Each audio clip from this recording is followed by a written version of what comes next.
Hey guys, this is a video on how to change an alternator in the 4-cylinder 2012 Honda Accord LE. Gonna go through it pretty quickly, but some of the basics is obviously first start with removing your battery cables. I think technically you only have to do the negative, however I'm gonna do both. It's a 10 millimeter. So get those off, get them out of the way so they're not touching the battery, and then we'll jump into it. So the alternator, if you don't know, it is that guy right there. One of the first things I would normally do is take the belt off, and then unplug this, and then pop this cap off right here and unplug it. So this should come off. There should be a 10 millimeter screw underneath there. This clip should just pull out just like that, nice and easy. Looks like there might be like a harness attachment right here. You might have to take that off. I'll find out in a second. Bolt right here to hold it in place, and there's probably another bolt down there somewhere when I find it. So I just got the belt off. That's the first thing I would do now. To get the belt off, what I had to do is it was a makeshift kind of lever here.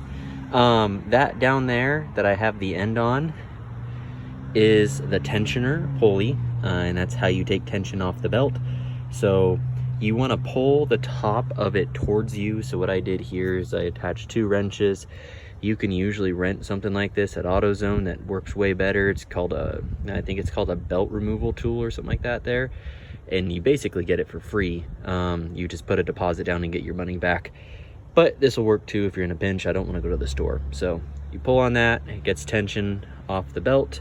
Slip the belt off the power steering pump, because that's the easiest to access. And then you'll have the belt out of the way.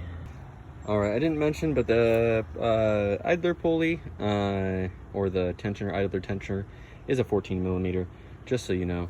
What I did here, your reservoir sits here.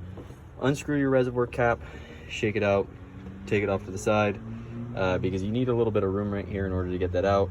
I don't need to take this clips off. It doesn't really make a difference, so everything's fine. AC line will move out of the way because it's flexible there.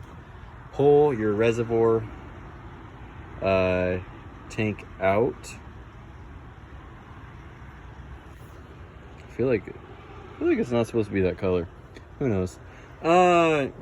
Maybe it is. Yeah, some are blue. But this just slides out, so grab it with both hands. This is the clip. It just sits right down in this little thing right here.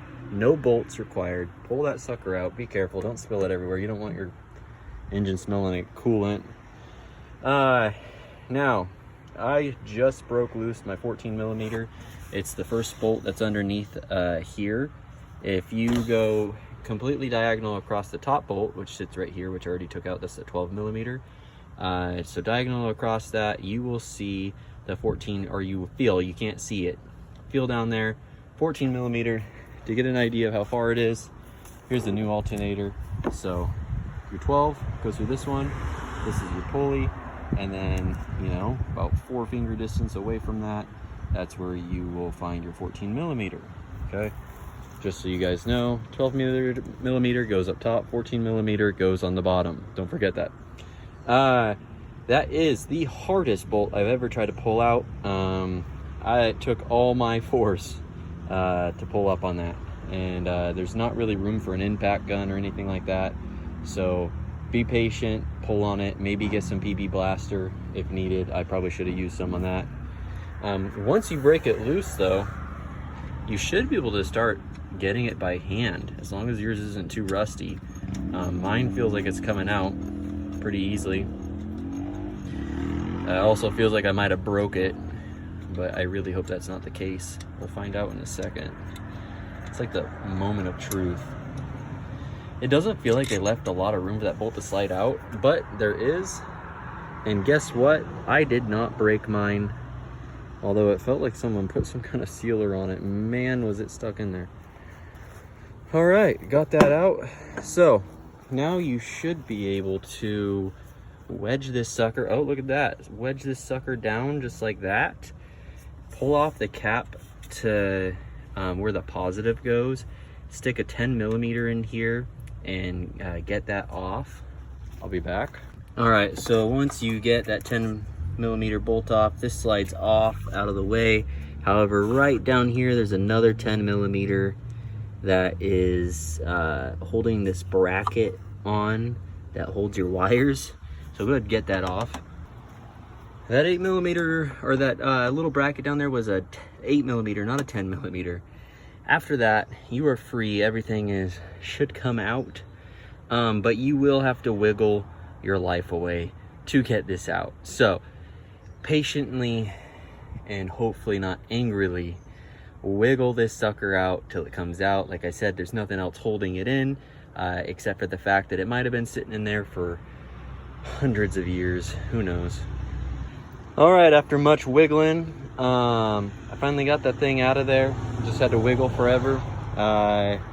In order for easy of putting it back in, I'm gonna put a little bit of white lithium grease on the ends right there, just so I can slide that back on a little easier. If your pull-out game is weak, definitely get someone strong to wiggle that out for you.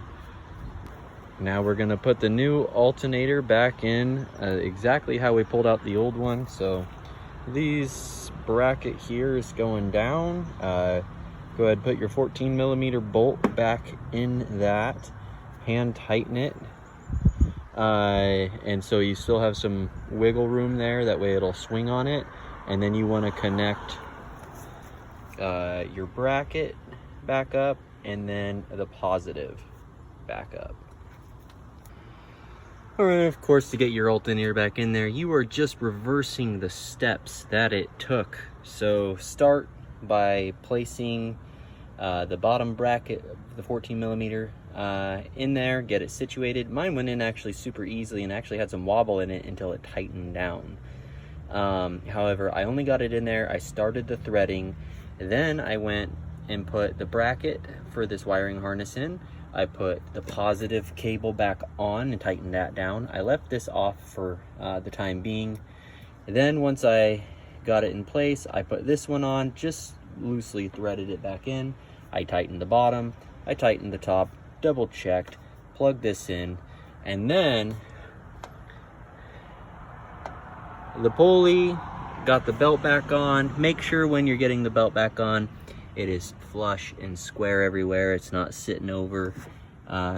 It'll just feel like it dropped in place when it goes on.